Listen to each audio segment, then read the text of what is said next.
ఇక్కడ తీసుకుంటే మీ వ్యవహార శైలికి బీజేపీ పార్టీ సరైంది కాదు అయినప్పటికీ కూడా మీరు ఆ పార్టీ వైపే మొగ్గు చూపడంతో అటు రాజకీయ విశ్లేషకులు అంతా కూడా ఆశ్చర్యపోయారు. ఇప్పుడు అంటే అది మీరు సరైన స్టెప్ తీసుకోలేదనే విషయము మీ కార్యకర్తల్లో కానీ మీ అనుచరుల్లో కానీ అందరూ కూడా ఇప్పటికీ బాధపడుతుంటారన్నారు. ఎందుకు మీరు అలాంటి నిర్ణయం తీసుకోవాల్సి వచ్చింది? బీజేపీ వైపు ఎందుకు వెళ్లాల్సి వచ్చింది మీరు?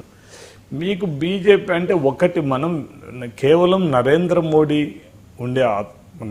మోడీని చూసే మనం బీజేపీ పార్టీలో చేరాలనుకునే తప్ప ఇంకొకటి కానే కాదు. దాంతోపాటు అంతకుముందు బీజేపీకి ఇప్పుడుండే బీజేపీకి డిఫరెన్స్ అంటే వీళ్ళు కూడా కొద్దిగా అట్టడుగు ప్రజల దగ్గర రావాలా, పనిచేయాలనేది ఇప్పుడు మనం చూస్తున్నాం.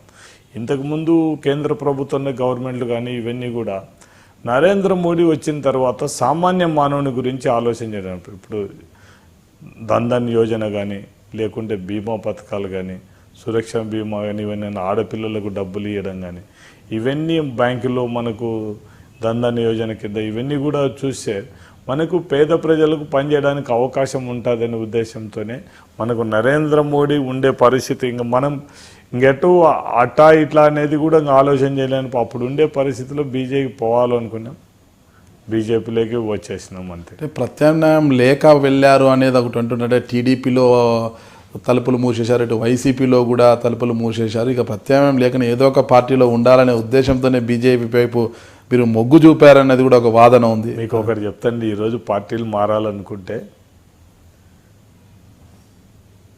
నా మనస్తత్వానికి గంటకు ఒక పార్టీ మారడం ఇష్టం లేకనే ఊరుకున్నా తప్ప కేవలం అధికారం కోసం ఇంకొకటి దానికోసం ఇంకొక పార్టీ మారాలనుకుంటే మాత్రం ఇప్పుడుండే రాజకీయాలు మీకు అందరికీ తెలుసు.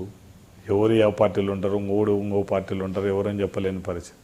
అటువంటి పరిస్థితుల్లో నేను రాజకీయాల కోసం వ్యక్తిత్వాన్ని అమ్ముకునే ప్రసక్తి లేనే లేదు.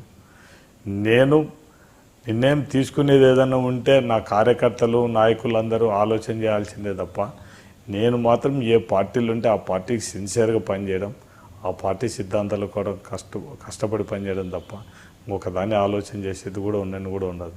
ఇప్పుడు మీరు బీజేపీ పార్టీలో ఉన్నారు, ప్రత్యేక హోదా కోసం అసలుకి రాష్ట్ర ప్రజలంతా ఎదురు చూస్తున్నారు. ప్రత్యేక హోదా ఇస్తామంటూనే కేంద్రం ప్రస్తుతము తమ వైఖరి మార్చుకుంది. ప్రత్యేక హోదాకు తగ్గ స్థాయిలోనే ప్రత్యేక ప్యాకేజీ ఇస్తామంటుంది. అంటే ఈ ప్రత్యేక హోదా విషయంలో మీరు ఎలాంటి స్టెప్ తీసుకుంటున్నారు కేంద్రంతో?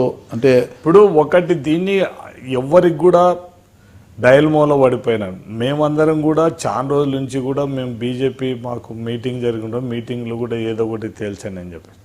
ఇప్పుడు ఆడ ఢిల్లీ వాళ్ళు చెప్పేది ఒకటి, ఒక ఆంధ్రప్రదేశ్కే స్పెషల్ ప్యాకేజ్ అంటే మనం నీతి ఆయోగ్ ప్రకారం అయితేనేమి 14th ఫైనాన్స్ ప్రకారం అయితేనేమి మనం ఏ రాష్ట్రానికి కూడా స్పెషల్ స్టేటస్ ఇవ్వడానికి అవకాశం లేదనేది పార్లమెంట్లోనే చట్టం చేసినారు.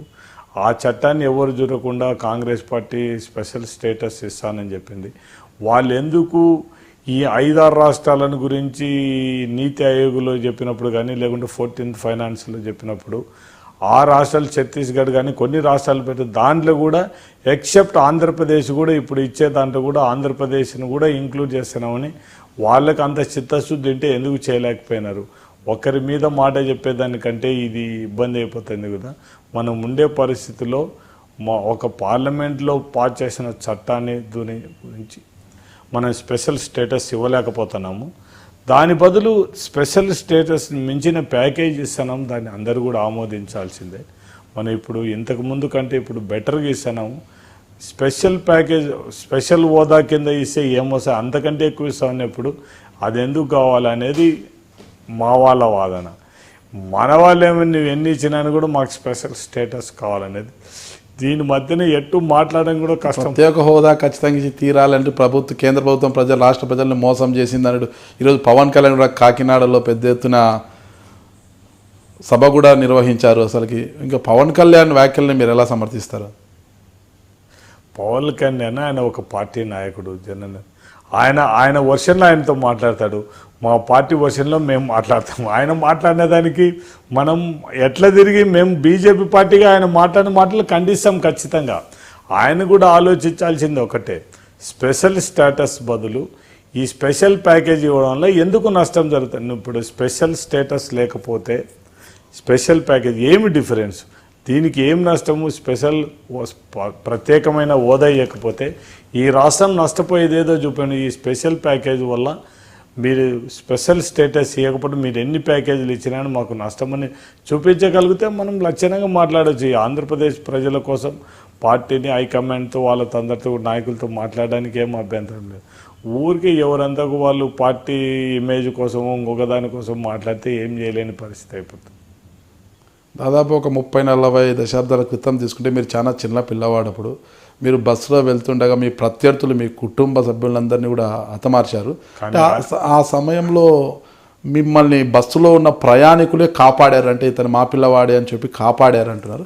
అసలు ఆ రోజు ఏం జరిగిందంటారు? అసలు మీకు యాక్చువల్గా చెప్తే